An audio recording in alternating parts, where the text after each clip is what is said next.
Hello, Americans, non-Americans, and all humans alike. This is SCAD Warrior 2. Today is April 12th, 2021, and I'm going to say the pledge. I neglected to do that on my last two videos from last night. There's a flag on my phone. I pledge allegiance to the flag of the United States of America and to the republic for which it stands, one nation, under God, indivisible, with liberty and justice for all. I'm on my balcony. I apologize about the background noise. It should stop soon. I don't know if you've seen anything about Minneapolis, but evidently late last night, early this morning, there was another shooting by police and a young man was killed by the name of Dante. I'm not sure his full name. Forgive me about that. And people are going crazy. That's where the George Floyd murder took place, or whatever you want to call it, alleged murder took place.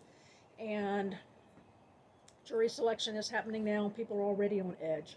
So they're destroying police cars, public property, destroying stores, looting, going crazy, and nothing. Don't hear anything about it. Somehow, there's a lot of coverage needs to be shown about the first month of the year on the 6th up near Maryland when that thing happened, which was an infiltration. It wasn't what they said it was, of course, but I'm sure you know that. I'm going to show you a clip now about last night, so hold on. In the meantime, though, Derek Chauvin, he could walk, and maybe he should. The George Floyd Chauvin matter. He is on trial for murder. And there's so much in this case that you aren't hearing about. It's emerging subtly in this trial. But are you watching it gavel to gavel? There are some members of the media who are, but they're not paying attention to the key parts, or they're ignoring them. They see it, but they're not telling you about it. And I want to reiterate a couple of things that jumped out at me and I think are very, very crucial. The fentanyl that was in George Floyd's system, possibly enough to kill him. Now, fentanyl, what's the big deal there? Well, it could have restricted the flow of oxygen to his brain. And that's very important, isn't it? Okay, it may not be Perry Mason or LA Law, but this is critical stuff, and it's being underplayed by the mainstream media. And it's important to point this stuff out and prepare for what could happen here. I also want to talk about this. You've heard that George Floyd tried to pass a counterfeit bill and they called the cops. Wow, all this started just because he tried to pass a $20 bill, just 20 bucks. Couldn't they have let it go? Not a violent situation. Here was the first call. Yes, someone trying to give us fake bills. But then they said this. He's sitting on his car because he's awfully drunk and he's not in control of himself. This is the kind of thing that gets the attention of police, so they showed up. And now they have a man who's not in control of himself, who, according to witnesses, is impaired, and he's in the driver's seat of a car. Then it becomes much more significant than a phony $20 bill. You can't let a guy who's drunk and not in control of himself drive off. The police officers had an obligation to take him out of that car. What else? Did you know that George Floyd was arrested, or they tried to arrest him back in May of 2019? Take a look at this. The 2019 arrest began with a traffic stop. While in custody, Mr. Floyd told officers that he had swallowed several tablets of Percocet, a strong narcotic. He was taken to the hospital. Now, taken to the hospital instead of jail. And there are some on the side of the defense who believe that maybe that was Mr. Floyd's strategy.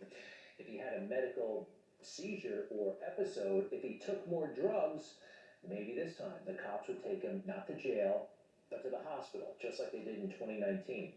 At one point, George Floyd may have said as much.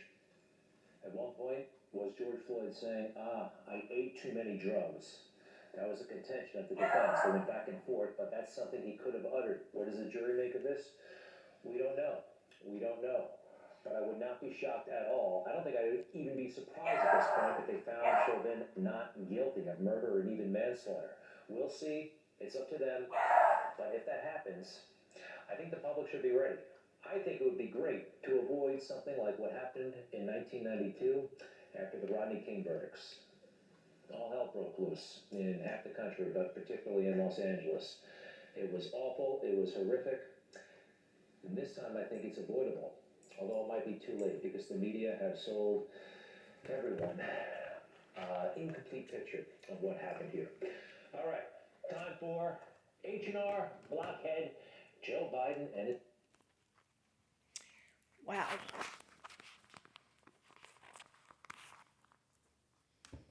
Oh, hold on, technical difficulty. Okay. I don't know what to think of that. Maybe there's even more evidence to the contrary of that. I don't know. But at any rate, he's right. It's going to be bad.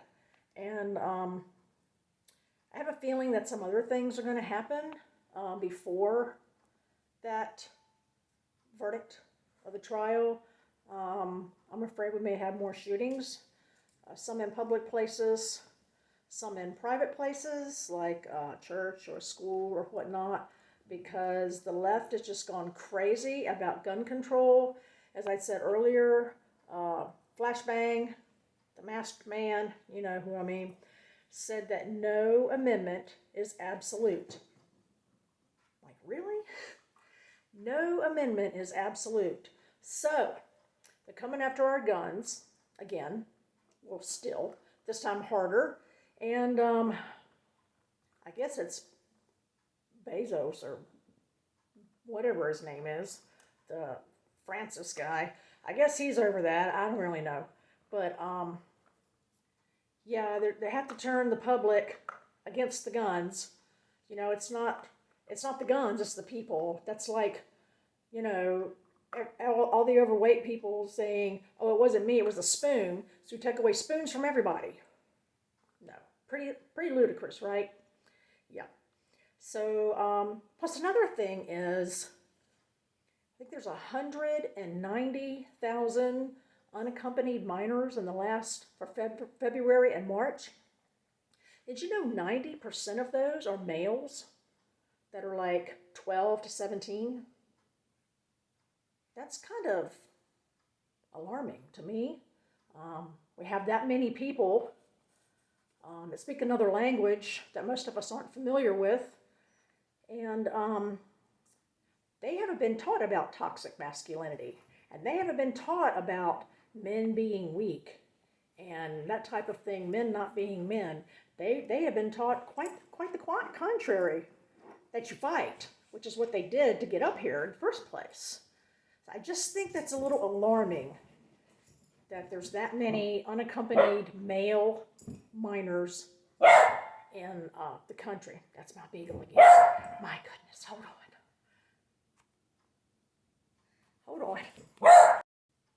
Okay, people. Sorry. Oh, she's very young and she's acting like it. So I apologize. Please, I'm sorry about that. I just think that's a little alarming. Let me know what you think. Do you think I'm just being a little paranoid, or do you agree, or had you not even thought about that? Let me know. Go ahead and comment. And while you're there, subscribe and check out Liberty Warrior tonight and every night at 8 Eastern for now. It may be changing. Go to his channel here, Liberty Warrior, and it will be on there. The start time, I believe it's going to be 8 Eastern. So check into that and let me know what you think and add to it. I'd love to hear your opinion. All right, this is Scad Warrior signing out, and I'll see you next time. Bye.